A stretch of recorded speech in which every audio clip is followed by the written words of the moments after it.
हाँ जी, my screen is visible to all.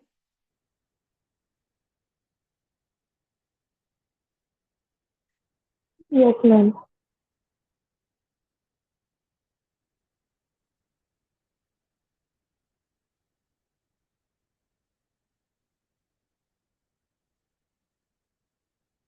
हाँ जी, कौन से चैप्टर पे थे हम?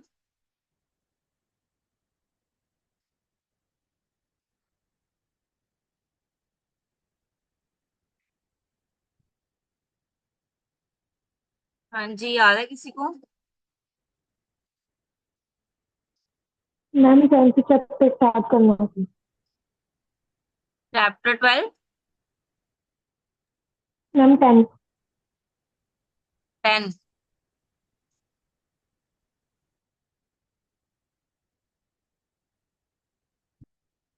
HR management.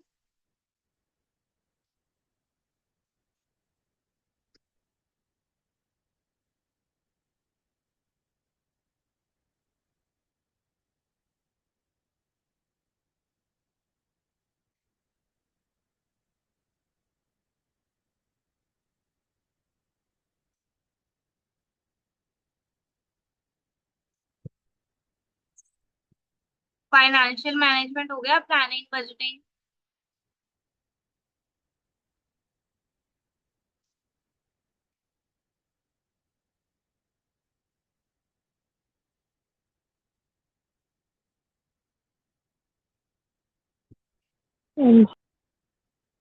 Fundamental areas of management.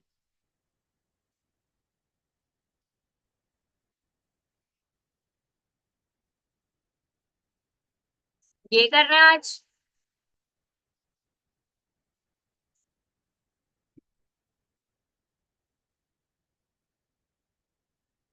ये वाला चैप्टर करना है आज।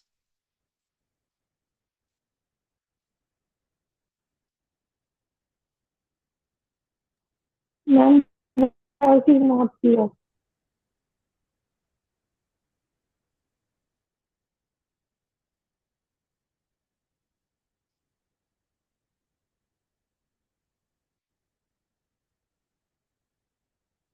Okay, let's start the chapter 12।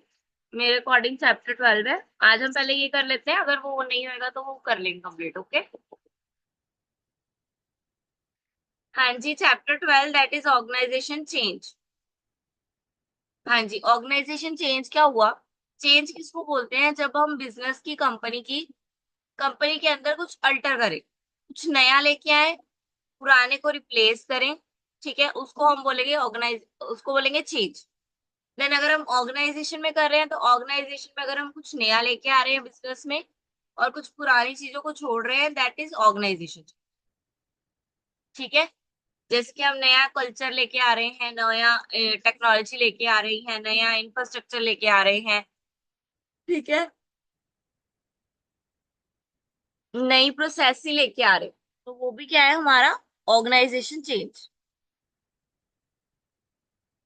Then external factors है जो हमें ऑर्गेनाइजेशन चेंज में मतलब अप्लाई करना ही पड़ता है, ऑर्गेनाइजेशन चेंज करना ही पड़ता है। तो वो क्या है एक्सटर्नल चेंजेस? न्यू अपॉर्चुनिटी आ जाना मार्केट में। ठीक है। अगर सब लोग एप्पल फोन यूज कर रहे हैं या स्मार्टफोन यूज कर रहे हैं तो हम कीपैड वाले फोन पे नहीं ना रह सकते। हमारी कंपनी को भी स्मार्टफोन्स बनाने पड़े। ठीक है। तो एक्सटर्नल चेंज यानी कि डिमांड चेंज हो गई, अपॉर्चुनिटीज चेंज हो गई, तो हमें भी अपने आप को चेंज करना पड़ेगा। Democratic characteristics. डेमोक्रेटिक करेक्टरिस्टिक्स यानी कि एरिया के हिसाब से। ठीक है। उनकी एज, उनकी इनकम के हिसाब से। अगर हमारे पास नई अपॉर्चुनिटी आई है, लोगों की इनकम बढ़ी है या एज ग्रुप हमने चेंज किया है, तो हमें अपना इंफ्रास्ट्रक्चर भी चेंज करना पड़ेगा। टेक्नोलॉजी एडवांसमेंट, वही हमारा हम बोल सकते हैं कि कीपैड से आईफोन आ गए हैं या कीपैड से टच स्क्रीन फोन आ गए हैं, तो हमें टेक्नोलॉजी के हिसाब से ऑर्गेनाइजेशन को भी चेंज करना पड़ेगा। Then share holder and customer and market change. Customer की प्रेफरेंस में चेंज आना, टेस्ट में चेंज आना। ठीक है। देन इंटरनल फैक्टर्स आ गए। अब इंटरनल फैक्टर्स क्या है? ह्यूमन रिसोर्स की प्रॉब्लम्स ही चेंज हो गई है, उनका माइंडसेट चेंज हो गया, इंडिविजुअल की जो प्रॉब्लम्स है, जो उनकी इश्यूज है, वो सब चेंज हो गए हैं। ठीक है। अब उन्हें बेटर वर्किंग कंडीशंस चाहिए, ठीक है, उन्हें इंटरनेट फैसिलिटी चाहिए in a organisation, in a working place. ठीक है, तो उनकी जो दिक्कतें हैं वो भी बदल गई है। Then managerial behaviour and decision, subordinates जो डिसीजंस लेते हैं उनकी वजह से चेंज आते हैं। देन टाइप ऑफ चेंज, कितनी तरह के चेंज हैं, there are three types of change. First आ गया adaptive change, innovative change, radically innovative change. ठीक है, यहाँ पे लो होता है चेंज, और बढ़ता बढ़ता यहाँ पे जो चेंज होता है वो हाई डिग्री का चेंज होता है। ठीक है, एडप्टिव में सिर्फ री इंट्रोडक्टिंग करवाई है अ फैमिली प्रैक्टिस, जो आप कर रहे हो तो वही कर रहे हो, लेकिन कुछ उसमें उसमें ही इनोवेशन की है। ठीक है, जैसे कि आप पहले पेपर वर्क कर रहे थे, अब आपको कंप्यूटर दे दिया। ठीक है, इनोवेटिव चेंज कुछ उसमें ही नया ले आए, जो कर रहे हो उसमें कुछ एक चीज एक्स्ट्रा न्यू चीज ले दी। ठीक है, पहले आप पैकेजिंग खुद से कर रहे थे, लेकिन आप पैकेजिंग मशीन के थ्रू करने लग गए। बाकी काम खुद ही कर रहे हो, लेकिन पैकेजिंग मशीन के थ्रू कर रहे हो। रैपिडली चेंज यानी कि प्रॉपर ही चेंज हो गया, आपकी जगह पे रॉबर्ट्स आ गए, सारा का सारा काम रॉबर्ट्स करे, तो ये प्रॉपर रैपिड चेंज हो गया। ठीक है, हाई डिग्री ऑफ चेंज। ठीक है, अडॉप्ट में क्या है, ज्यादा कॉम्प्लेक्स नहीं होता, ठीक है, ना ज्यादा कॉस्टली होता। Change in the same organization unit, उसी यूनिट में थोड़ा सा ही चेंज लेके आए, सिमिलर चेंज लेके आए। ठीक है,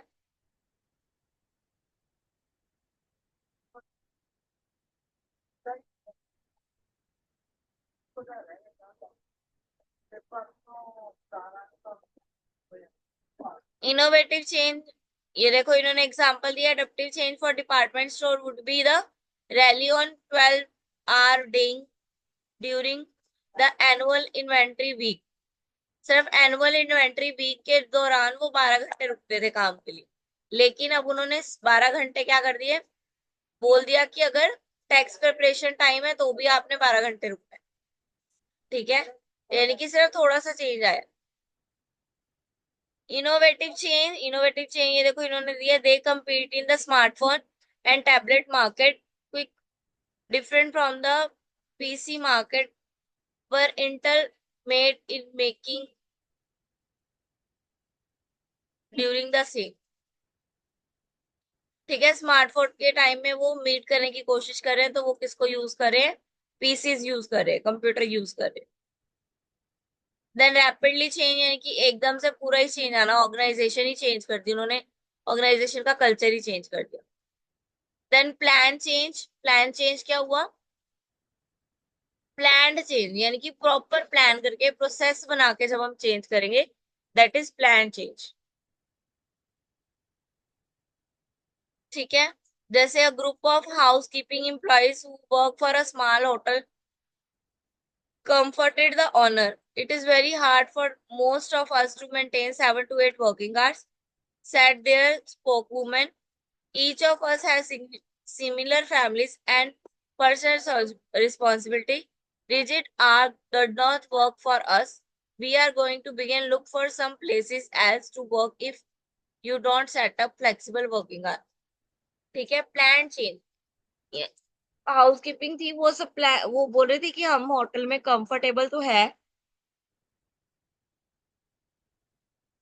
लेकिन 7 से 8 घंटे काम करना इजी नहीं है, तो उन सब ने प्लान किया कि हम क्या करेंगे, अपनी जगह ही बदल देंगी काम करने। ठीक है, जहां वर्किंग आवर कम हो गए वो जगह ढूंढेंगे, या फिर इनको बोलेंगे कि हमें जगह हमें या फिर वर्किंग आवर कम करके दो।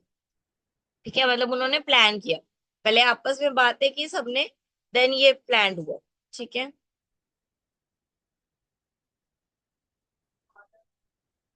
वो how is organization responsible for managing change activity.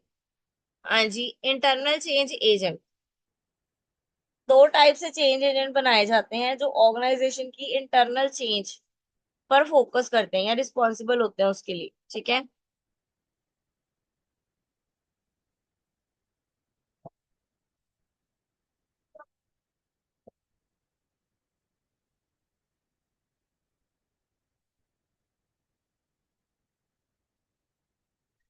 ठीक है, फर्स्ट कौन से हो गए?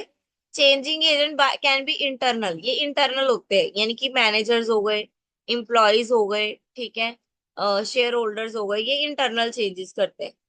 देन एक्सटर्नल एजेंट कौन से हो गए? जो outsider the consult outside consultant है, यानी कि जिनसे हम बाहर से कंसल्टेंट ले रहे हैं, कि ऑडिटर हो गए, ठीक है, सीए पर्सन हो गए हमारे, क्रेडिटर्स हो गए, ये देखो क्रेडिटर्स हो गए, ठीक है, एक्सपर्ट्स हो गए जिनसे हम बाहर से व्यू ले रहे हैं, ठीक है, कुछ मेंबर्स हो गए जो बाहर से व्यू देते हैं हमें, ऑर्गेनाइजेशन के member. Then model of change, ये कुछ मॉडल्स हैं चेंज के। पहला मॉडल है कर्ट लेविस का। कर्ट लेविस का मॉडल क्या है प्लान चेंज का? क्या बोल रहा है वो? कि ये एक प्रोसेस है अनफ्रीज्ड से फ्रीज्ड तक की, ठीक है। अनफ्रीज्ड करेंगे सबसे पहले, यानी कि जो हमने पहले इन्वायरमेंट बनाया हुआ है, उसको लॉक किया हुआ है इन्वायरमेंट की, ऐसे ऐसे काम होएगा, पहले 9 से 10 आना पड़ेगा, फिर 10 बजे आप अपनी सीटों पे बैठोगे, ये काम करोगे, फिर वहां से लंच करोगे 2 बजे, ये फ्रीज हुआ हुआ है सारा काम। फिर उसको पहले अनफ्रीज करेंगे, अनफ्रीज यानी कि बर्फ बर्फ जैसे होती है, बर्फ फ्रीज करना यानी कि बर्फ जमाना। अब बर्फ को अनफ्रीज कर रहे हैं, ठीक है।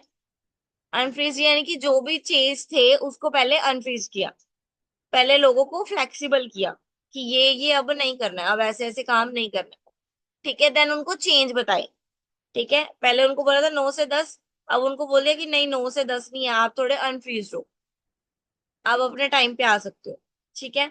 2-4 दिन वो अपने टाइम पे आए, देन उनको बोला कि आपका अब टाइमिंग क्या हो गई है, 8 to 9 हो गई है।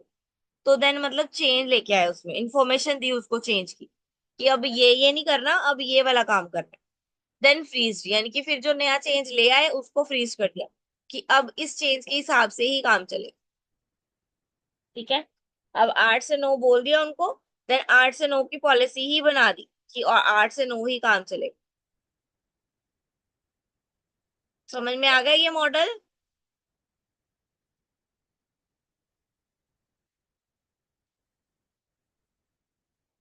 हाँ जी, क्लियर है बेटा ये वाला model?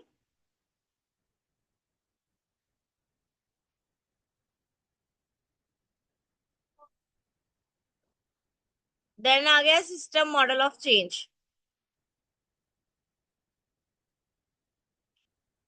System model of change जो है, ये क्या हो रहा है? Change is based on the notion that any change no matter how large और स्मॉल।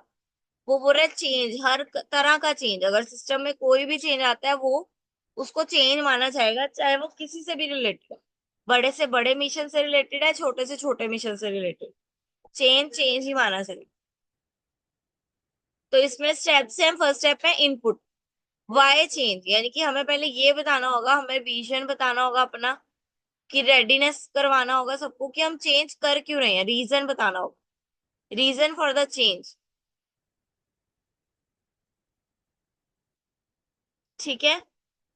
देन स्ट्रैटेजी, फिर उस चेंज को करना कब तक है, कि उसको उनको डायरेक्शन देनी है लॉन्ग टर्म, कैसे कैसे आपने चेंज करना है।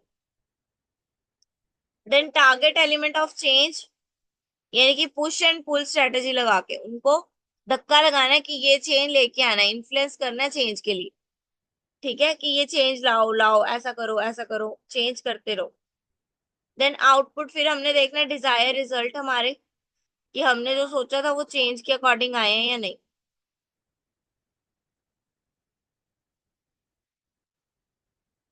देन थर्ड आ गया क्वार्टर का। क्वार्टर का ऑर्गेनाइजेशनल चेंज जो मॉडल है वो क्या है, उसके भी स्टेप्स हैं। ये क्या बोलता है? ये बोलता है change offer not become an inadequate plan but because of ineffective implementation. वो बोलते हैं सिर्फ प्लानिंग करने से नहीं जो है हमारा काम होएगा, हमें क्या करना पड़ेगा, उसको इम्प्लीमेंट करना पड़ेगा, वो भी इफेक्टिवली, ठीक है। प्लान कब वर्क नहीं करता? जब वो इनइफेक्टिवली इम्प्लीमेंट हुआ हो, ठीक है। अगर हम इफेक्टिवली इम्प्लीमेंट करेंगे तो हमारा चेंज जो है वो जरूर आएगा। तो इसमें एक मैनेजर की प्रोसेस बता दी है कि वो इफेक्टिव चेंज के लिए कैसे कैसे काम करे। फर्स्ट वो करेगा establish a sense of urgency, यानी कि अर्जेंसी दिखाएगा, नीड दिखाएगा कि चेंज करने का वाई, नीड क्या है, क्यों नीड है हमें चेंज करने की, ठीक है। देन गाइडेंस कोलेक्टिवली, यानी कि उन सबको, पीपल को बताएगा, चेंज करने की पावर बताएगा। ठीक है, उनको गाइड करेगा कैसे कैसे चेंज करना है। देन विजन डेवलप करेगा, यानी कि उनको गाइडेंस करेगा, चेंज के लिए विजन बताएगा। ठीक है, स्ट्रेटेजी बताएगा, स्ट्रेटेजी प्लान बनाएगा। देन कम्युनिकेटिव चेंज, कम्युनिकेट यानी कि उनको कम्युनिकेट करेगा चेंज के लिए।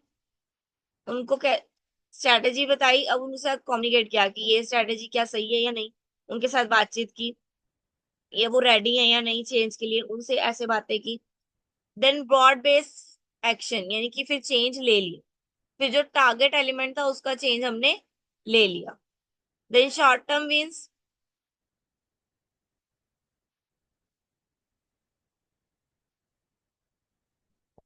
Then short term means, means यानी कि इम्प्रूवमेंट। ठीक है, फिर छोटे छोटे इम्प्रूवमेंट करी हमने अपने मार्केट में, टारगेट में। ठीक है, जो जो हमें लग रहा था इम्प्रूवमेंट की नीड है, वहां वहां इम्प्रूवमेंट की। Consolidate gain and procedure. Then short term means के साथ हमने जो चेंज किया था, उससे ये देखा कि लोगों और हमारी ऑर्गेनाइजेशन की प्रोसेस पे क्या इफेक्ट पड़ रहा है। बार बार रीअटेम्प्ट कर रहे थे। देन न्यू अप्रोच, फिर देखा कि ओके ये बिहेवियर ओके है, तो न्यू, अगर तो ठीक है तो ठीक है, नहीं तो न्यू मेथड डेवलप कर ले। ठीक है, न्यू मेथड डेवलप।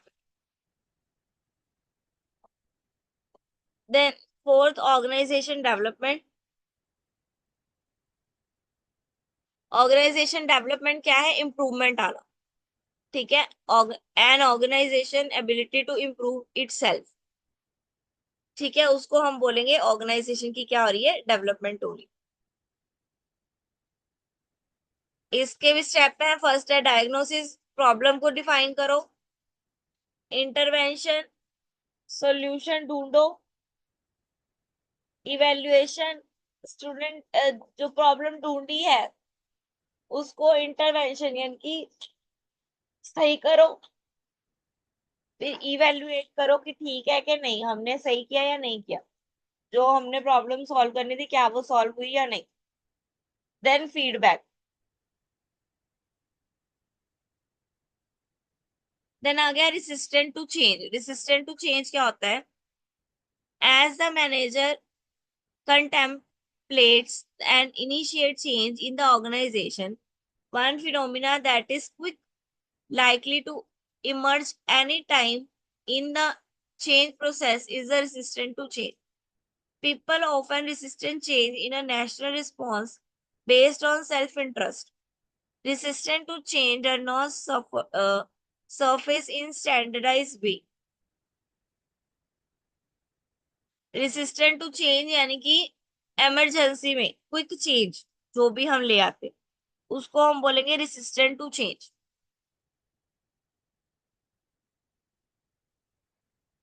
ठीक है, जो एनी टाइम चेंज करने के लिए रेडी है, that is resistant to change. क्या क्या फॉर्म है इसके? ओवर्ट रेसिस्टेंट, फर्स्ट आ गया ओवर्ट, यानी कि अपने एक्सप्रेशन दिखाना। सॉरी, रेसिस्टेंट टू चेंज होता है कि लोग जो है वो चेंज करने के लिए रेडी नहीं है। ठीक है, वो तरीके अपना रहे हैं जिससे उनको, मतलब वो चेंज नहीं करना चाह रहे, या चेंज कर नहीं पा रहे, चेंज करना ही नहीं चाहते अपने आप को। तो उस केस में वो क्या दिखाएंगे, कैसे पता चलेगा कि वो रेसिस्टेंट टू चेंज है?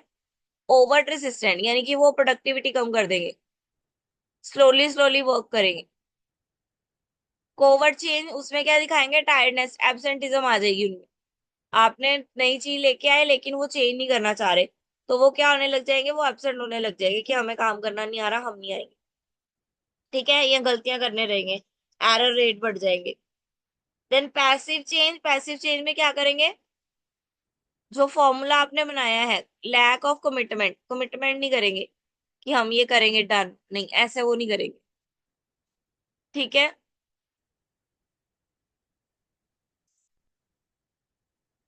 देन आ गया why do people resistant to change. वो क्यों, मतलब रिसिस्ट करते हैं चेंज करने को, चेंज करने के लिए अग्री क्यों नहीं हो पाते? फर्स्ट आ गया इंडिविजुअल रेसिस्टेंट। इंडिविजुअल रेसिस्टेंट क्यों होते हैं? वो लेस एंड मोर कंसिस्टेंट, जो वो काम कर रहे हैं वो उसमें कंसिस्टेंट हो जाते हैं। उनको लगता है जो हम काम कर रहे हैं हम वही अच्छे से कर रहे हैं। अगर हम नया काम कुछ लेंगे तो हम अच्छे से नहीं कर पाएंगे। ठीक है, इस वजह से वो रेसिस्टेंट टू चेंज रहते हैं। ठीक है, डिस्टर्बिड हैबिट्स, उनकी हैबिट्स डिस्टर्ब हो जाती हैं। जो वो काम कर रहे हैं उनको एकदम से, अब 8 से 9 का टाइम है, आपकी क्लास ही देख लो 7 से 8 है। अगर एकदम से 8 से 9 कर देंगे तो आप में से आना कम हो जाएंगे, स्ट्रेंथ कम हो जाएगी। क्यों? क्योंकि एकदम से रेजिस्टेंट चेंज लेके आए। देन फियर ऑफ फेलियर, हारने का डर। ठीक है, उनको लगता है हम ये अच्छे से नहीं कर पाए अगर नया काम, तो हम निकाल दिए जाएंगे। पर्सनैलिटी, वो किसी को कॉपी नहीं करना चाहते। ठीक है, वो सेल्फ एस्टीम पे, हाई सेल्फ एस्टीम है। पर्सपेक्टिव, उनका पर्सपेक्टिव क्या है, वो सोचते कैसे हैं उस चीज को लेके। ठीक है, इंफॉर्मेशन को कैसे ले रहे हैं वो। देन सिक्योरिटी, रेसिस्टेंट चेंज से उनको सिक्योरिटी की फीलिंग कम आती है, थ्रेटन होता है उनको सिक्योरिटी का। उनको लगता है अगर हमने ये चेंज अच्छे से नहीं किया तो हमें जॉब से ही निकाल देंगे। तो सिक्योरिटी चेंज का इशू आ जाता है। Then organization resistance, organization resistance क्या बोल रही है? स्ट्रक्चर इंटर इंटरटिव, यानी कि अब ऑर्गेनाइजेशन क्यों नहीं हम चेंज करने के लिए रेडी होता? उनको लगता है हमें सारा स्ट्रक्चर ही बदलना पड़ेगा इस काम के लिए। नया चेंज लेके आए हैं तो हमें अपना सारा स्ट्रक्चर ही बदलना पड़ेगा। इसलिए ऑर्गेनाइजेशन भी कभी कभी रेसिस्टेंट टू चेंज करता है। लिमिटेड फोकस टू चेंज, उनका कभी कभी फोकस ही नहीं होता चेंज पे। वो कहते हैं जैसे काम चल रहा है वैसे ही चलाओ। देन ग्रुप इन इनिशिया, ग्रुप इनिशिया यानी कि लोग वो कंस्ट्रेन कर जाते हैं या कंस्ट्रेन रहते हैं, कंसिस्टेंट रहते हैं।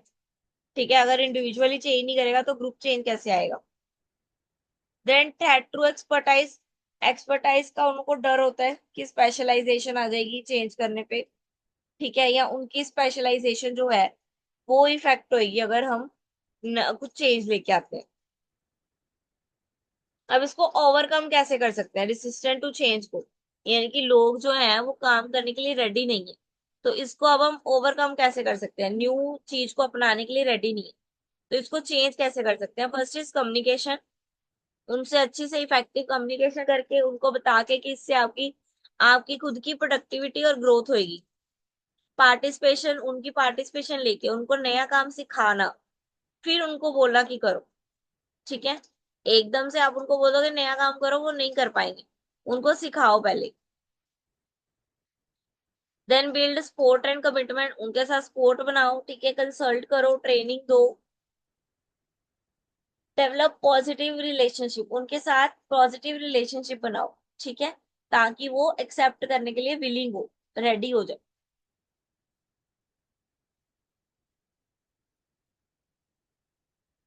Implement change Fairlie, fair change करो। ठीक है, नेगेटिव इम्पैक्ट ना डले उसका। यानी कि चेंज ला रहे हो तो एक पर्सन के लिए ना हो, अगर हो रहा है तो सबके लिए हो। ठीक है, फेयरली चेंज होना चाहिए। Then selective people who accept change, और अपनी ऑर्गेनाइजेशन में जब भी आप नए पीपल रखते हो तो लोग ही ऐसे रखो जो ऑर्गेनाइजेशन चेंज को लेने के लिए रेडी हो जाए। क्या ऐसे लोग रखो जो चेंज करने के लिए, जो एक्सेप्टेबल है चेंज के लिए, जिनके जो रेडी रहते हैं हमेशा चेंज करने के लिए।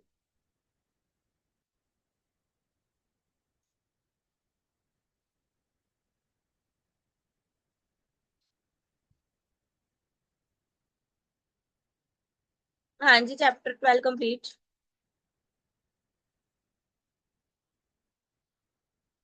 Chapter 13 that is conflict management. Conflict management में वो क्या बोल रहा है? What is कंफ्लिक्ट्स? कंफ्लिक्ट्स क्या होती हैं? कन्फ्लिक्ट यानी कि लड़ाई, जब दो पार्टी की आपस में बातचीत नहीं होती है, दो पार्टी आपस में नेगेटिव इफेक्ट रखती हैं, नेगेटिव इम्पैक्ट डालती हैं एक दूसरे पे, तो उसको हम क्या बोलेंगे? कन्फ्लिक्ट बोलेंगे।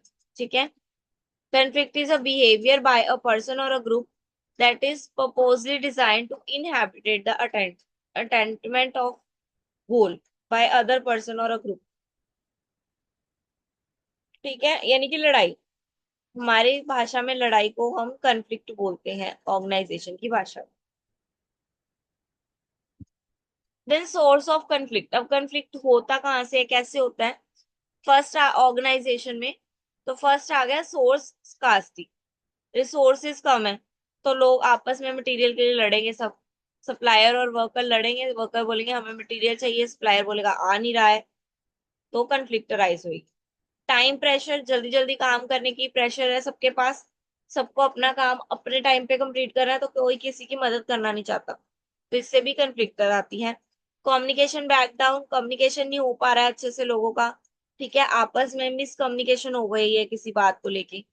ठीक है, गलत अंडरस्टैंड कर लिया है किसी बात को, तो उससे कन्फ्लिक्ट के चांसेस हैं।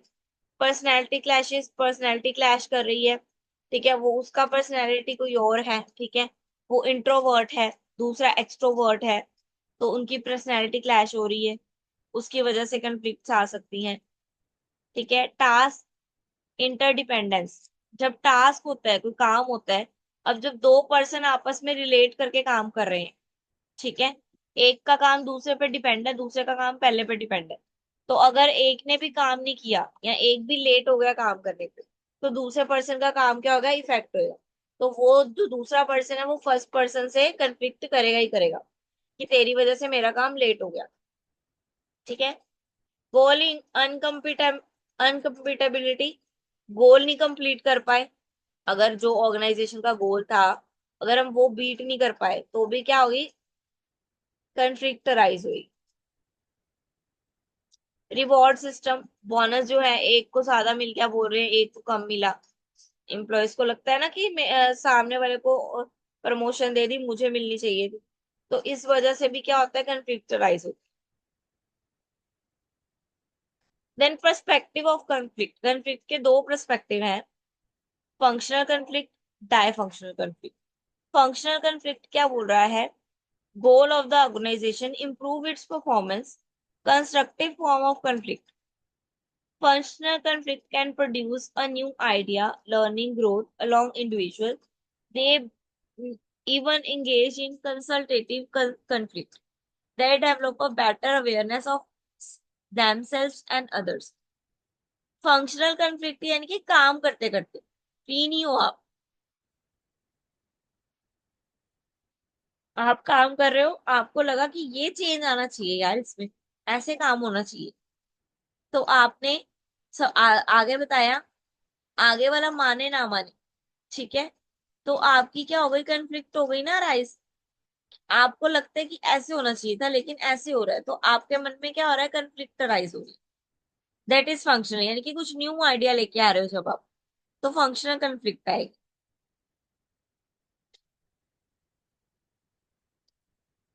ठीक है, देन आ गया डी फंक्शनल। डी फंक्शनल क्या है, ये अनहेल्थी कंफ्लिक्ट है। ठीक है, इंडिविजुअल्स में हो जाती है मिसकम्युनिकेशन की वजह से। ठीक है, यहाँ जो देखो, discussion in this way, task conflict, process conflict. ठीक है, काम करने में कंफ्लिक्ट आ गई, रिलेशनशिप कंफ्लिक्ट आ गई, एम्प्लॉयज की आपस में नहीं बन रही है।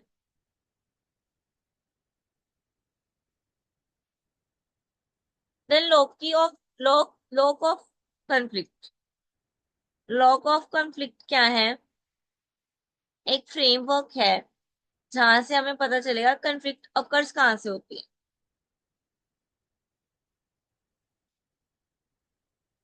ठीक है, dynamic conflict, dyadic conflict and intra conflict. Intra और डायडिक।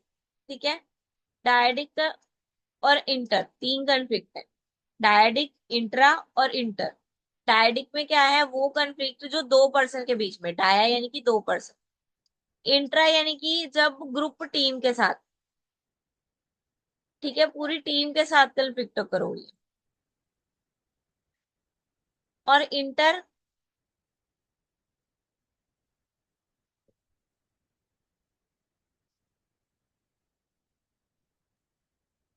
इंट्रा में क्या होगा, जब हम इंडिविजुअली, हमारे साथ इंडिविजुअली देम सेल्फ, अपने साथ या अपने ग्रुप के साथ कंफ्लिक्ट कर रहे हैं, ठीक है, उसको बोलेंगे इंट्रा। इंटर जब हम डिफरेंट डिफरेंट ग्रुप के साथ कंफ्लिक्ट कर रहे हैं, तो वो इंट्रा।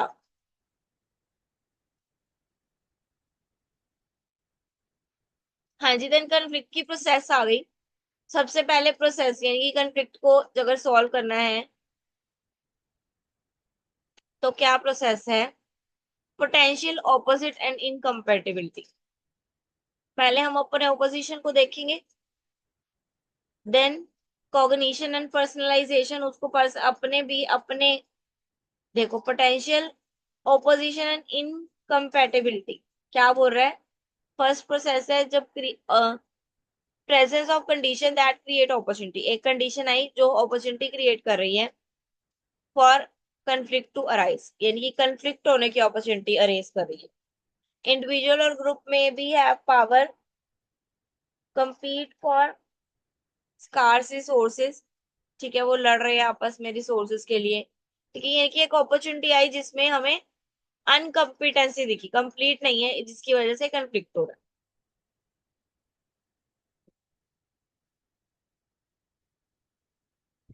देन सेकंड आ गया कॉग्निशन एंड पर्सनलाइजेशन। देन हमारा जो पर्सनल,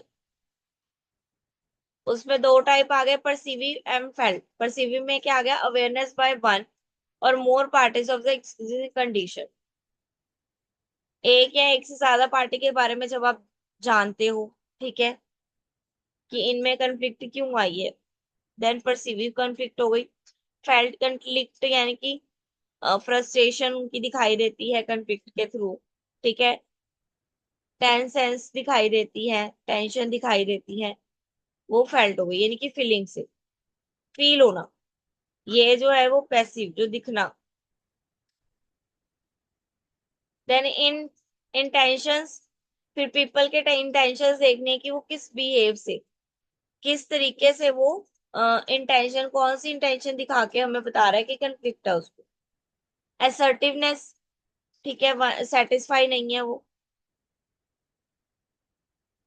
ठीक है। कंपैरेटिवनेस, दूसरों को के साथ कंपेयर करके जब हम उसको देखते हैं तो हमें पता चलता है कि वो सेटिस्फाइड है या नहीं, ठीक है।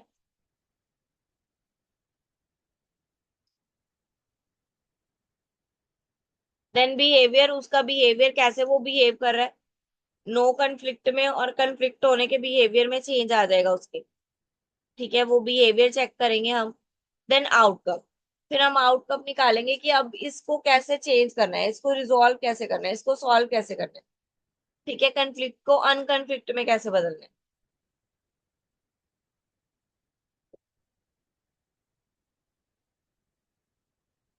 देन हम पता करेंगे कि कौन सी कन्फ्लिक्ट है, फंक्शनल है या डाई फंक्शनल है।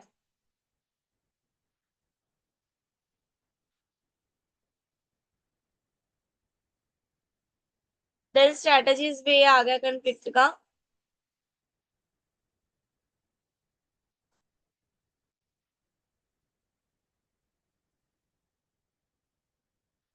हाँ जी, स्ट्रेटजीज वे आ गया, ये हम कल पढ़ते हैं। आज का टॉपिक क्लियर है सबको?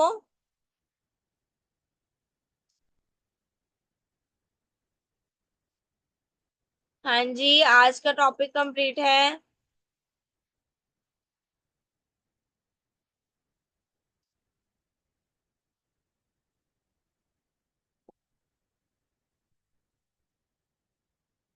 Is it clear to all?